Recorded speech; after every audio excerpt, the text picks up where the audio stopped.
Hey there, welcome to Storytime with Ellie podcast. And today we will be speaking with a seasoned psychologist with 15 years of experience specializing in counseling for children and adults, families Mhm. across Texas. Let's welcome Lauren Pasqua. That's- Yeah, thanks for having me. I appreciate it. yes, yes, thank you. Of course, thank you for being here with us. I appreciate it. And I know you have a lot of knowledge, and I know our listeners are going to love what you have to say. Oh, Because good. it's definitely an interesting subject, and that's why I'm like, oh, we have to love to have you on here, and I appreciate you coming on to the podcast. But just briefly on the intro, I just said it says you're across. Well, yeah, I said you're across Texas, but where are you? Where do you practice? Like your main Yeah. location? So I'm a psychologist and I have a group practice in the North Houston area. And we have two physical locations, but because we are allowed to use our license to see anyone in Texas, we provide virtual therapy across Texas. Oh, okay, okay, good. So that's like a new thing too. Everybody's doing virtual therapy. Right. Since the Thank pandemic, God. it's become very popular. Yeah, thank God, right? This way saves a lot on miles. Yeah, definitely. And we reach people that otherwise maybe wouldn't be able to Mhm. work with someone due to the resources in their area. Yeah, okay, very cool, very cool. So, you want just explain a little bit about what you do, and, Sure. we'll start with that. Okay, You sounds have good. it, lady. Sure. So I specialize in working with children and families, and I own a group practice of child and family clinicians. And we are really passionate about helping parents build validating environments to encourage emotional resilience in themselves and in their children. Um, we sort of see the lifespan of issues, but for kids in particular, we really specialize in that age range, birth through college, and we really incorporate parents a lot into the work. We feel very strongly that parents need to be equipped with tools just like kids. Okay, interesting. So basically, a lot of your patients start out they're mostly children, and then you First, bring in the yeah, families in later, kind of, so to speak. Right? kind of in tandem often. I personally do most of my therapeutic work with children and teens. I have clinicians that also work with adults, and they often are, working with the parent or doing some couples work if that seems appropriate, working with the family dynamics. So we try to serve the whole family. Got you. Very nice. Very, very, very cool. So let's see what some of the other things that we have we can talk about today. I notice here you talk about uh, this is women. What's one thing women can do to avoid burnout on the let's do that. Let's talk about the burnout because Sure. Well, as yeah, I'm a sorry, and parents. no, whatever. I mean, that sounds great. Actually, I'm really passionate about that I wrote too. some questions down. Let's see what we want to ask her. Yay. Yeah. Um, so as a female entrepreneur and business owner and mom, I'm Nice. very familiar Mhm. with, the idea and the experience of burnout and overwhelm, trying to juggle and wear all the hats. And I think this is sort of like a major challenge for women in society today, whether they work inside or outside the home. They're tasked with wearing a lot of hats, which leads to a lot of stress and burnout potentially, where they're hitting the wall and they just really can't go on. So I'm pretty passionate about helping moms to figure out, where their limits are, how they can care for themselves better so that they can then care for their children, and try to avoid that burnout. So I've had a lot of experience with that, Yeah, with things you out for probably have. myself. I was going to say you probably have it like firsthand because you're a mom, entrepreneur. You have a Yes. lot going on as well. And any suggestions? Like you could like 'cause it's very common the burnout. A lot of women do suffer from this, and some it could be really, really devastating for many, especially when they got those little infants and they're trying to work and take care of a house and a husband. All that Yeah. spells It's burnout. It's exhausting for sure. I think my biggest piece of advice for moms and what I see a lot in working with moms is we are I believe, our own worst critics. We hold ourselves to the highest standard, a standard that you wouldn't hold your friend to, you wouldn't hold your mom to, you wouldn't hold your colleague to, but you expect it out of yourself. And so I think my biggest piece of advice is learning how to practice self-compassion, how to prioritize our own health and needs, sometimes even above our children, because if we're not healthy, if we're not um, stable, then we're not going to be able to care for our kids and our families and our jobs the way that we want to be. Yeah. So just giving ourselves permission really to lower the bar a little bit. It doesn't all have to be perfect. It's okay to make mistakes, to ask for help, and just know that work will be there tomorrow. Those I dishes can know. sit in the sink. And it's so true what you just said, and I always would look at it like, because I always metamorphically turn things around in my head, and I used to always say, like when you're on an airplane, right? When the Yes, airbag comes down, they always say, place yep, it on your own, right? yes, Before helping others. 100%. Because it's to me, I would always, in my mind, think, okay, well, it's the same as life with a family. Okay, so It it's like is. I'm gonna take care of myself first, then I could be a better parent or a wife to somebody else. And I think what You're you're so saying right. is so, and I always use that out on the airplane. I use that with my clients too. So Yeah. we're very aligned there. We're of accord. I say that Yeah, that's quite what I said. It's so good. frequently. We're authentic, organic, whatever you want to call us, but very important. I used to, I would come out and say things like, have a spa day, have a day with the girls, or go to the gym. What's your thought? What would you tell women to do to try to help to alleviate some of that? Yeah, I mean, I think those big moments that we think of as self-care are Mhm. useful and helpful, but I think we probably miss a lot of daily opportunities to build in small self-care acts Okay. or learn how to delegate small tasks Mhm. that would make a bigger difference in the long run because they all snowball, right? So while I think having scheduled time with friends or uh, getting a massage, those are all really, really helpful. I think also just making sure you're going to bed half an hour earlier so that you get more rest. So that, you spend, you know, 15 minutes in the morning putting together something for yourself to eat for lunch. Right. Yeah. We just don't think about those small things. And I so often hear women saying, I had like goldfish and chicken nuggets. My kids leftover chicken nuggets for lunch. And we can't run on that. That's not enough to sustain a mom for a busy day with kids or work. Mm-mm. No way. No way. No, we know that's on, it's not gonna work.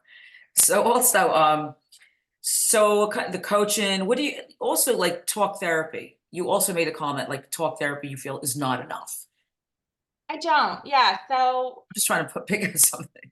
I know. So I talk therapy. Most people are what I think most people think of when they think of therapy. They think, I'm going to come in, Yeah. I'm going to sit on a couch, and I'm going to talk about my problems and have someone listen, and I'm going to be able to vent, and then I'm going to walk away and I'm going to feel better. And while that can be true, and there is some definite value in having that therapeutic connection, having someone who listens, and having a space where you can feel it's safe to talk about those feelings. Mm, I think to really see change, especially when there, are more significant emotional or mental health conditions at play, we can't just let someone come in and sit on the couch and vent. It's not enough to really make a long-term sustainable change. So I'm really passionate about using therapeutic modalities that also have a skills focus, that mhm, are actually teaching people things that will help them change their life for the long term, create new habits, change their thoughts, learn new coping skills. So I don't think talk therapy is enough. No, I don't. right. You're right because you talk to them, right? You're listening to them Yeah, stories, but how do you encourage them to once they come into you, they're talking to you, and now they leave because talk therapy is not enough. How do you, if you don't mind, going a little step further on what you would suggest after they speak to you? You don't have to sure, get anyone with certain problems. You can just, what would you recommend for them to do once they leave your office absolutely. or reflect on themselves? Sure. So I think if we continue with the idea of moms who are feeling overwhelmed and stressed and burning out, coming in and having a place to unload those feelings is really powerful. but it's not going to change what they're going home to, right? Mhm, It's not going to change the situation that caused them all that stress to begin with. mhm, So I think I look at first, what can we change in the environment, whether that be for a child or an adult? What can you change about your life? Because to prevent those things from happening, let's start there. Are there things you can change about your routine? Are there things you can take off your plate? Maybe you don't need to be, in every volunteer activity, or maybe you need to tell your boss, like, really, I can't take that project. I'm mhm. kind of at my plate is full. Good Um, one, yes. A lot of people don't wanna back out. They feel right, guilty, like, "Oh my god, I have to be this I gotta be showing my face to every event or to every." exactly. I agree with that one, So, totally. figuring out what can we change about your life? What can you add to your life that's going to help you be more resilient? Would it be, like I said, getting a little more sleep? Hiring some extra help at home for to watch the kids 2 hours a week. Mhm, It can be small changes. It doesn't have to be a huge thing. mhm. So I'd like to change the environment first, and I like to hold people accountable. Like we get agreement in a session. I'm going to do this week. And okay, Okay. great. So next week I'm going to check in. How did you Homework. do? So you give people homework, so that's something to think about. Yeah, and that's accountability can actually be really powerful. Like we know that, but if you want to lose weight, for example, just by writing down what you eat and Mhm. holding yourself accountable by writing it down, that actually changes your behavior. So That's telling someone, I'm going to do something, and then having to come back and tell them if you did it, people it's do a it. it's authority figure. It's like, "I have to do this," and we need that. Sometimes we need that with everything we do. We just need that, oh my like a teacher, we have to, "Oh my gosh, we have to go back and do this," and we do make things better when you know, and then when you start doing or implicating what you're, recommending them to do, and they Yeah, start feeling better, it's like, "Okay, this is good stuff." Yeah, very, yeah. very good. So And, that's one place I would start. Mhm. yeah, yeah, cool. Okay, and also, dialectical behavior therapy, Yes, I love DBT that. DBT. DBT, yeah, I usually say it the other way, but yeah, is, Dialectical behavior therapy. and, what's your thought about that? So that is a modality or a treatment method that I'm really passionate about. Um, DBT kind of combines two schools of thought. A lot of people are familiar with the idea of cognitive behavior therapy, Yes. CBT. That's something that most people have probably heard of, at least in passing. And you kind of know maybe generally that it's about changing, right? It's about change. They're change strategies. Change your thoughts, change your behavior. That's what it's about, the change strategy. So DBT incorporates some aspects that are change strategies with some acceptance strategies. So things that are a little bit more common in newer modalities of treatment, like acceptance and commitment therapy. So it's a little bit more about learning how to be where you are and accept your reality as it is, and how to make changes. So you have to kind of balance the two. Um, Gotcha. yeah. Yeah, I mean, anything else you wanna just talk about? We have some more questions, but, feel free to talk about Yeah. whatever you'd like to talk about. Let me see, I Yeah. have some more questions for you. Um, let's see here, da, da, da. So I could Uh, talk about some of the modules of DBT. The yes, skill. So DBT is kind of, there's four parts to it. that If would be you're great. if you're doing the modality like to adherence, so Mm, that would be an individual session every week where you're actually coming and practicing the skills and checking in on how they're working. There okay, would be a weekly skills class where you're coming together with other um, kids or adults or parents and learning skills like a classroom setting, and really like these are kind of like life skills, things that everybody needs, but we maybe didn't get taught or we don't know how to do it. And they're in basically four main areas. So mhm, one is emotional dysregulation. We teach skills to regulate emotions, how to even out your feelings, not get too super high, not super low, right? Learn more about how to be balanced in your okay, emotions. nice, mhm, There are distress tolerance skills. These skills in particular I think are really powerful. So learning how to tolerate or be able to handle really big emotions without doing something that's going to make it worse, like overeating or drinking a lot or cutting yourself or Okay. purging or anything that would make those feelings actually worse after you've done the behavior. So learning how to ride the wave of emotion and just tolerate that distress that you're feeling. Also, we also teach people how to get what you want and keep your self-respect. How That's a to good have one. Yep. interpersonal skills to solve conflicts in relationships. How to overcome being lonely. So you can learn how to kind of keep your relationships steady and connected. And then the Want to last, explain any of those or send a little help out to like, let's back it up to the one before, how not to be lonely. Let's go with the one before that. You shouted that out. Or even start yeah. with any of those. Like I was give sharing some about, samples. That's what it is. I want you to just send some samples over so people can like, oh, okay, sure. sample. So some of the distress tolerance skills, Yeah. I Okay. think are really great. One would be, like I said, learning how to ride the wave, because Yeah. emotions are like waves, Yeah. right? They come, they go, they come, they go. And we just have to learn how to surf the wave, to stay kind of on top and not get pulled down into the undertow. And so we teach some really specific things to do in those moments where the pain and the emotion feels so intense and so overwhelming that you just want to make it stop Right. Okay, cool. So how do you without doing something that's going to make it worse. So one thing would be to do something called the tip skill, okay. where you're going to tip the temperature by activating something called the dive reflex. So Mhm. when we dive into some cold water and it comes onto our face, it actually reduces it activates your parasympathetic nervous system, which makes your body slow down, Oh, right? Like, makes sense. If you're really cold, then yes. you would need your body to slow down and kind of go into a slower state and to preserve your energy and your heat. Interesting. So it's your brain. You're trying to change your brain, your thoughts by Yeah, that we're of changing the your water. your Yes. internal chemistry, Yeah. actually. Yeah, but the water smack, it's like it's almost like someone would smack you in the face. Like, what Yeah. So you really could bad. do that by putting your face in a bowl of water, or Okay.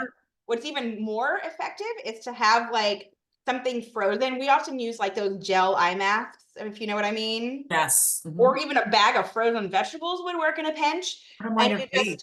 yeah, you just lean over and put it on your face Oh my God, that is so and great. So that's if you're having one of those like, oh my God, the wave. panic, right? Just a total panic attack, a Calm yourself meltdown. down. Yeah. So no meditating. We're gonna throw some water on our face or some ice. Yeah. Love it. That's Okay. one Good. very Thank you. quick thing to do. Thank you for that hint. Yeah. Beautiful.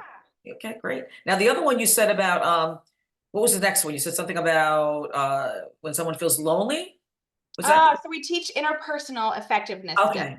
You have to give Yeah. an example of when someone feels that there are people that will feel lonely at times, which it happens. What would you I mean, I know it's gonna be different reasons why people are lonely, so I can't expect you to, you know, give all the examples. But let's just Right. pick one and I'll let you do that.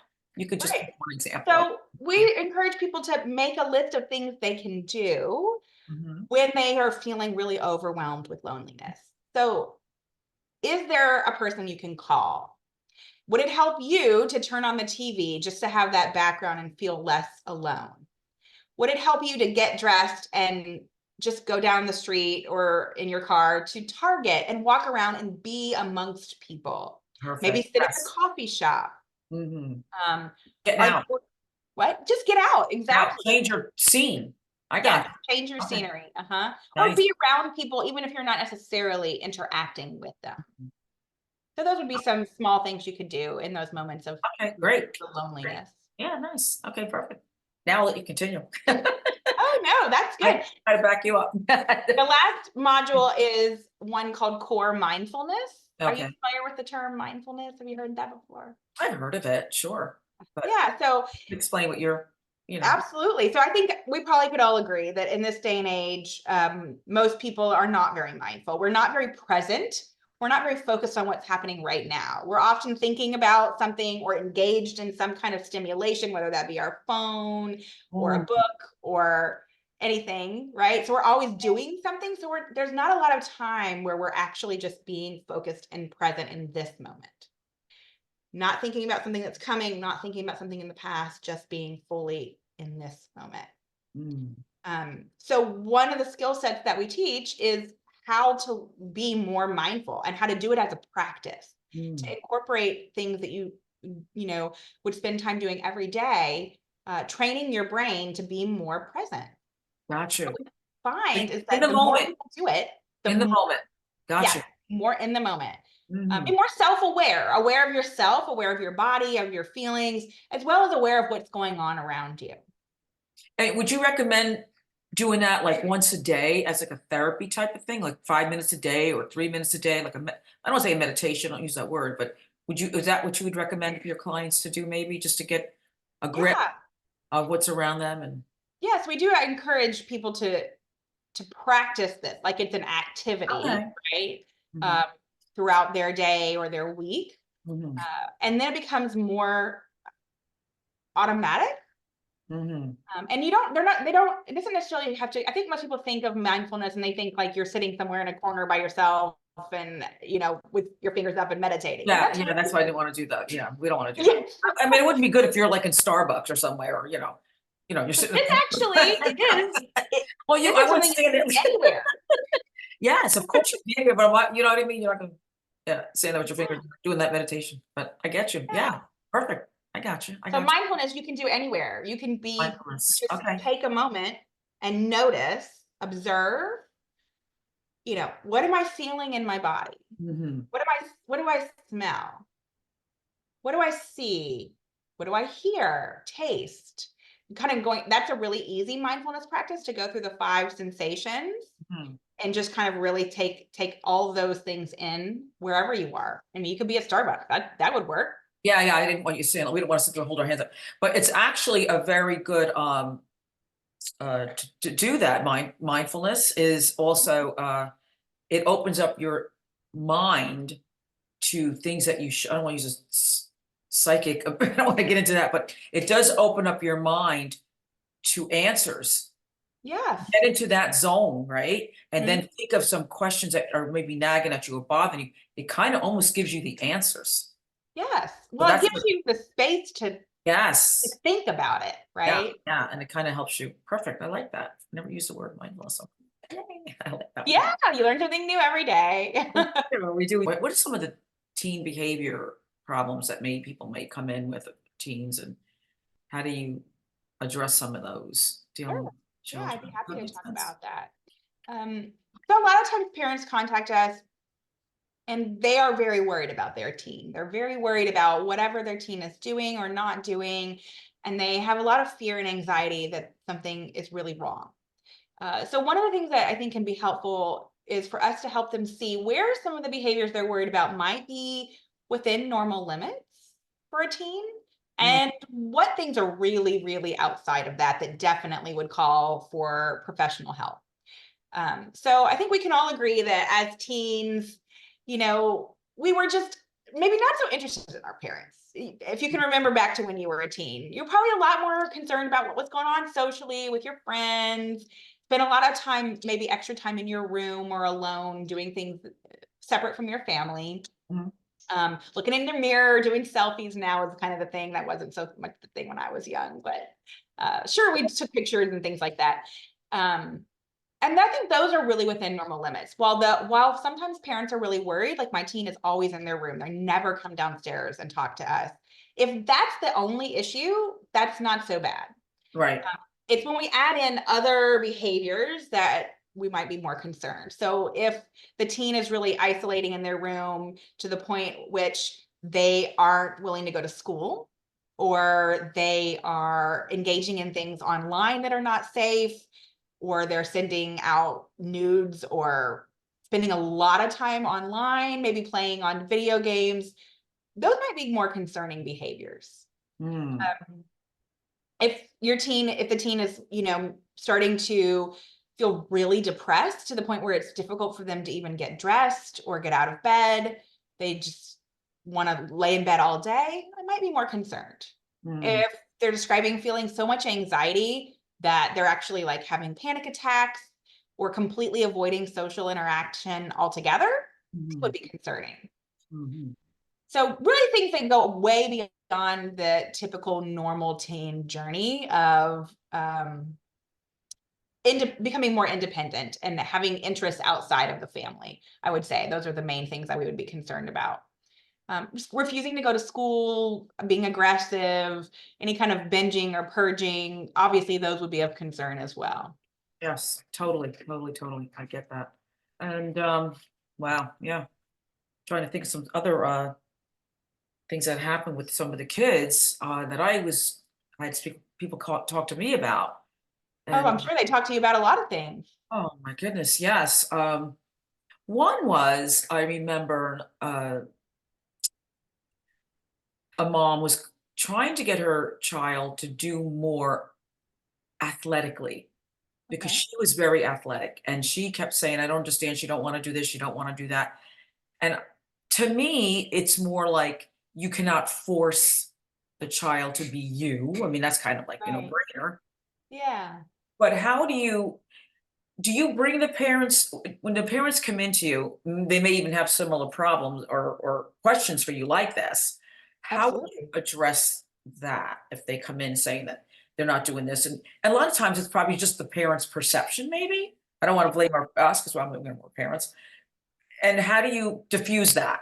Right. Well, I love this question. I think this is a I really was trying to like good one. you're so smart, such a smart woman. And I was trying to like, yeah, how do you diffuse that? Yeah.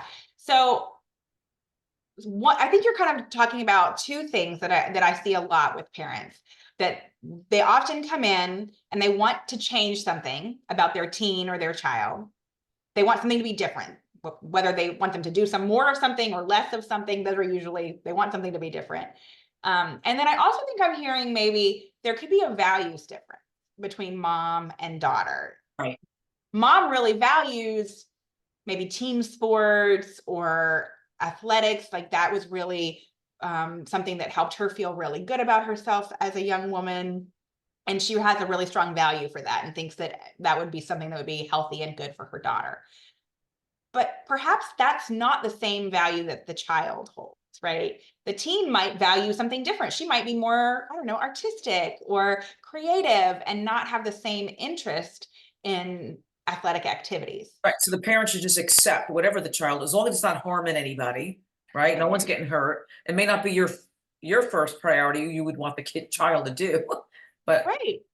And acceptance. we help them do that, learn how to have that acceptance and validation.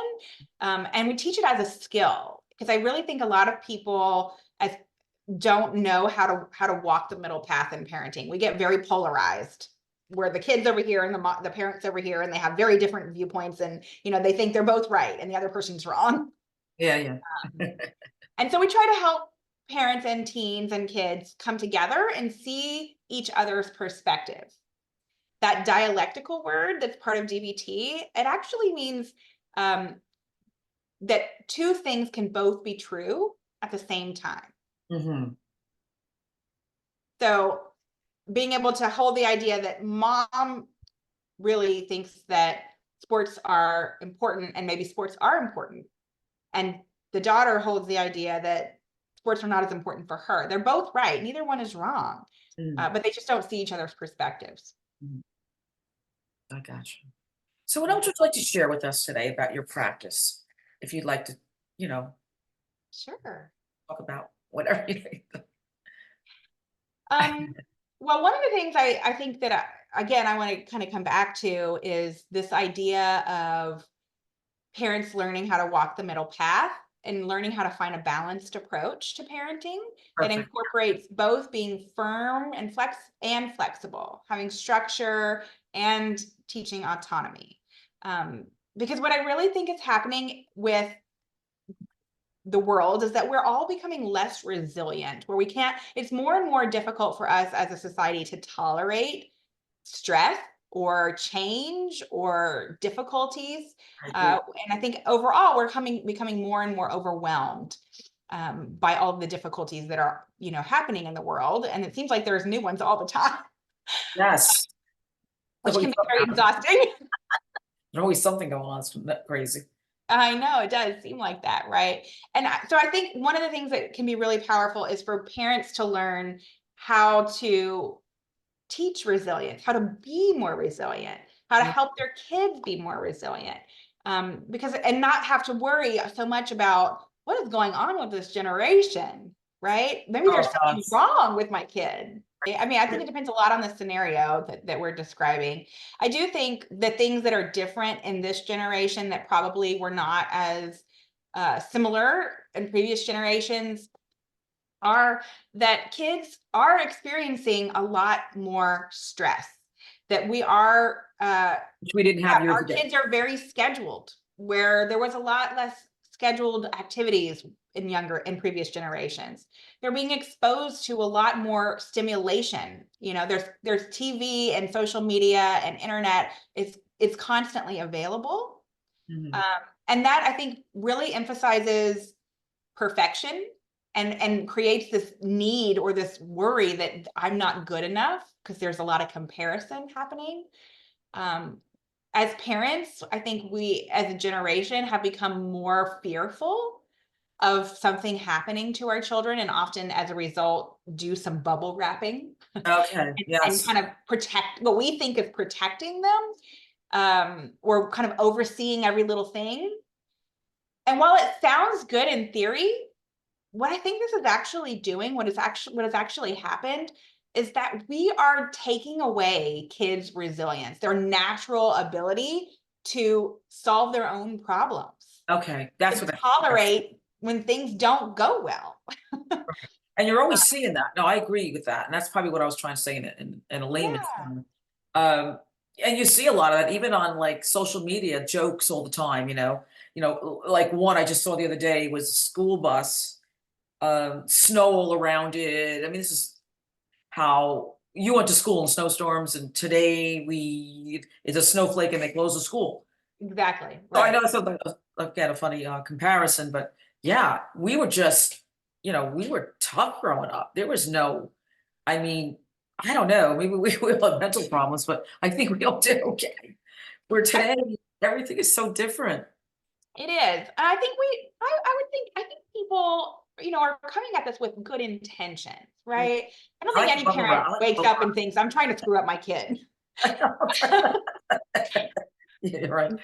Oh, it's so Um, funny. but I agree with you. I think in our effort to help our kids That feel bubble goes back to safe that part. Yeah, and wrap them in this bubble, goes back to what you said. Yes. we're actually not helping them. We're actually making it harder for them to learn how to survive when things don't Coping go their way, mechanisms. Coping, yes. or when they struggle with something, or when they fail at something. Mm, We can't always take that pain away, or those difficulties, because that's actually the good stuff. That's what builds resilience. It's mhm. getting through the tough things and knowing that we're okay and that we're strong and we can do it. That's what builds resilience. Yes, I agree. Yeah, well said. Yeah. Thank you. Like, my kids are grown up, but I mean, they grew up and, I mean, I yelled. Sure. I laugh about that. If there was something right, and I just threw my eyes at them. They were like, you know, like I don't talk it out. My husband was more the talker. He was more, oh, let's sit them down and I'll talk about what happened. I'd be like, "No." I was more the, woo. They grew up Well, well. They grew up I, well. they did. I'm sure they learned how to, Help look at you themselves. and figure out, oh, mom's really serious about this one. That's funny. Yeah. Oh Yeah. my goodness, a lot said. Lot. Wow, that's pretty cool. Very nice. And if people want to get a hold of you, and you do online, so online you could be anywhere in the country, In right? Texas, anywhere in Texas right Okay. now, right, Right for now you're over in therapy. Texas. But we're going to be launching some courses probably soon. Uh, Okay, tell me about those, please. yeah, so we Let's hope hear to it. launch an introductory course to DBT skills, but we also have some DBT parent groups, classes. That probably could be someone pretty much anywhere who wants to join and learn DBT skills to help their own family be more resilient and help their teen or young adult um, to grow and to launch Yes, successfully. I think that's a great course to have and to offer Thank because you. no matter how much we know, we're always second guessing ourselves as well. Yeah. Like, oh, was that the right idea? Should I have done it that way? Should it's always nice to collaborate with other people with the same, mindset, or at least learning from them. Yeah, and to have Well, actionable tools, things yeah, you can put reflect. into place, you know? Very, very nice. And cool. Yay. And so what else would you like to talk about? Okay, so are you gonna, I assume you're editing this. Sometimes we do, sometimes we don't. It depends. I But think parents might, and your listeners who may have children or young adults of their own, I would imagine would like some actionable things that they could try or put in place, things they could maybe teach or use with their kiddos. So maybe we could talk about a few of those types of things. that's perfect. That's what I want. So I said to you, this is I want you to talk because you have all the knowledge, and, just spill it out. They're here to listen to Awesome. you. Okay, I cool. don't need to.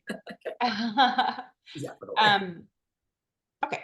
So one of the things that I think is helpful to when we're trying to help kids and parents learn how to feel more resilient and to move past those feelings of distress is to start at the beginning and helping them understand what's actually happening inside the body when we are panicking or when we are feeling overwhelmed or stressed or anxious or all of those kinds of things. So what actually happens inside the body, are you familiar with the term fight, flight, freeze? I imagine you probably heard Absolutely. I do it all. that. I practice that. Yeah. So what happens when we get really worried or upset is that our sympathetic nervous system turns on when it thinks that there is danger, right? And it floods our body with chemicals and sugar in the bloodstream to get it ready to fight back, run away, or freeze in the face of danger. Now, this was really useful in times of cave people when there was a saber-toothed tiger that was going to jump out and eat you. Yeah. But unfortunately, we don't live in this lifestyle anymore where there are saber-toothed tigers, yet our body still responds to danger in a similar way. Wow. And that can be useful when there's real danger, like, Right. you know, a fire in your Right. home. We don't have to use it. Hopefully not that much, but yes. Yes, there's not as much of those real danger situations typically.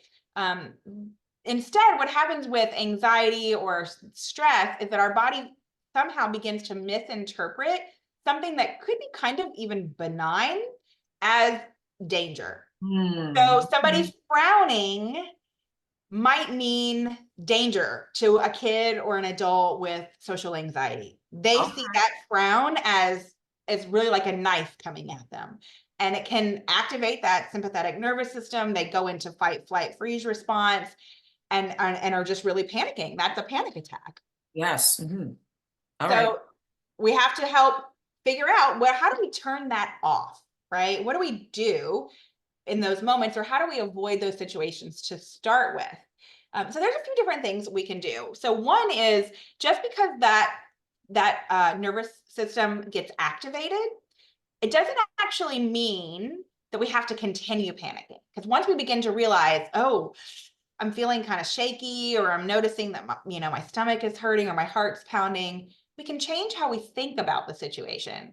Once we become aware, that's where the mindfulness comes in. I'm glad you We brought have to this become up. aware. Yes. So you can then choose your feeling. And oh, okay. So I notice I'm feeling kind of uncomfortable, but I'm not in danger.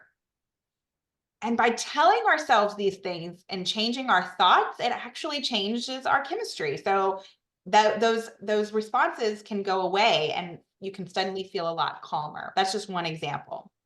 Um, I notice that I'm having this tight chest, but I'm not in danger. So having that mantra, I'm actually safe. So, and identifying what's the cause of it as well is Yes. basically the cure for that. Because you do Yes. get them feelings. I mean, we've all had them, and you're right. You'll get that. You're like, "What is this?" And then when you realize what it is, it goes away. And briefly with myself, I had that. I was in a really bad car accident, Oh, I'm so and sorry. really bad. I mean, it was a head on, and the next day, I mean, luckily I was okay. We don't know how I lived. Well, that's another story. The next day, Story. I'm trying to drive the car. I drive another car because that one's done. And I get in the car, something's wrong with the car. There's got to be fumes in the car. I can't breathe in the car. I'm Mhm. coming up with all these things, what's wrong with the car. I bring it back to our shop, 'cause I own the shop. I said, "You guys have to check this car out. There's gotta be fumes or something in it.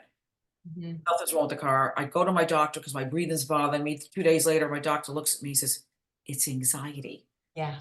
He said, "There's nothing wrong with your car." In my mind, there was something wrong with the car.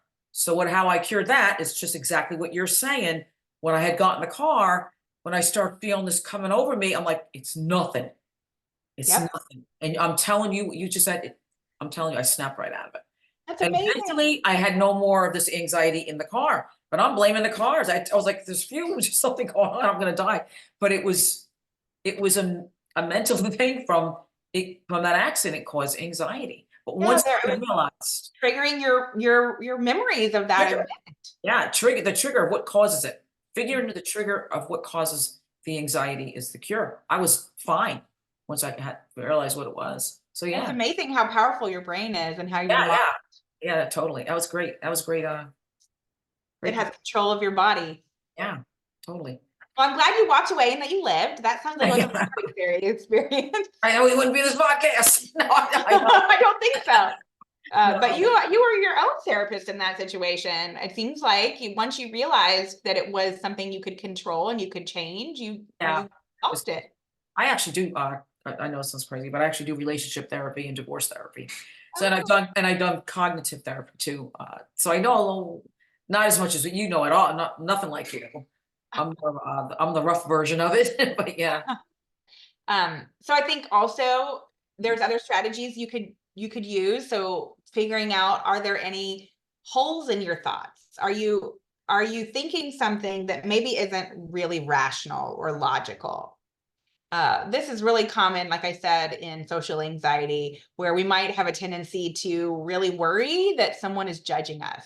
Mm. Or with teens, they're always thinking that somebody's noticing, things about like the tiny blemish on their cheek or that they didn't, get their hair perfect. Uh, We all guilty of this. I just was to getting ready varying I was degrees. getting Yeah. ready to say to you, "My hair looks terrible today," and this you'd be like, "Who cares?" Yeah, but you are able to realize like I don't really worry about that. It's not really that big a I'm not deal, right? supposed to. No. But for some of us, that is really difficult to have I that to be able to talk back to that thought. Like, okay, I know maybe I didn't get my hair just perfect, but no one really cares, right? So you're challenging those worry thoughts basically, and you're doing that automatically.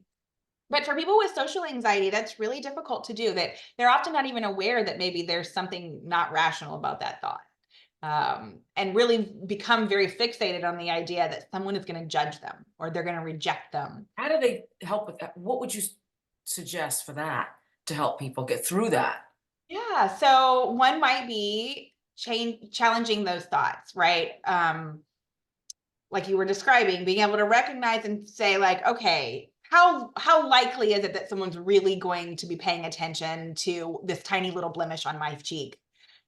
Probably not that likely. And if they are paying attention, how likely is it that they're going to really stop being my friend and think I'm the worst person ever because I have that blemish on my cheek? Probably 0%. Right. I got So looking at the thoughts and what's the evidence for that? Like, has that happened to me before? Is that really likely to happen? So thinking about, are these thoughts accurate? And then being able to talk back to them like you were doing without even realizing it. Like, oh, no one really cares. That's, we all yeah. have, we don't get our hair. It's like so sometimes I'm like, "Oh my god." Then it's like, "My god," I go out of the house to the store, right? I'm like, "Oh my god, I can't actually walk out like this. People must have been looking at me thinking," but you so I'm older too, you get to a stage in life, you're like, "Oh, whatever." You know? Exactly. I Yeah. I think think age yeah. really does help with I think that. it definitely helps us a lot in a lot of ways. It may not, not in the mirror, it might not help, but it helps us emotionally, like, oh, who cares what they think?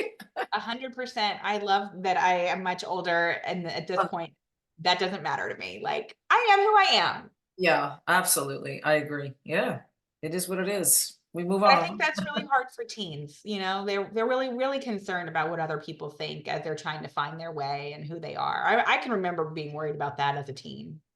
Yeah, to some degree, I was. I think I was just, yeah, yeah. I get that. So Wow, those are some of the strategies. Mhm. very nice. So if anybody wants to look for you, what's your website? You want to shoot that out to us? Sure, it's connectionsfamilycenter.com. And I'm on Facebook, Instagram, YouTube, and LinkedIn. So those are all places that you could find me. We have some free content on all the subjects we talked about today, really, on my platforms. We try to put out useful content regularly. Thank you. Thank you so much, Lauren, for coming on to the podcast, and a lot of valuable information you gave us today, and it was fun. It was Oh, fun. good. Very nice. And I I want to enjoyed it thank you too. again, and we'll talk to you again. Thanks again. Look, thanks. Thanks so much.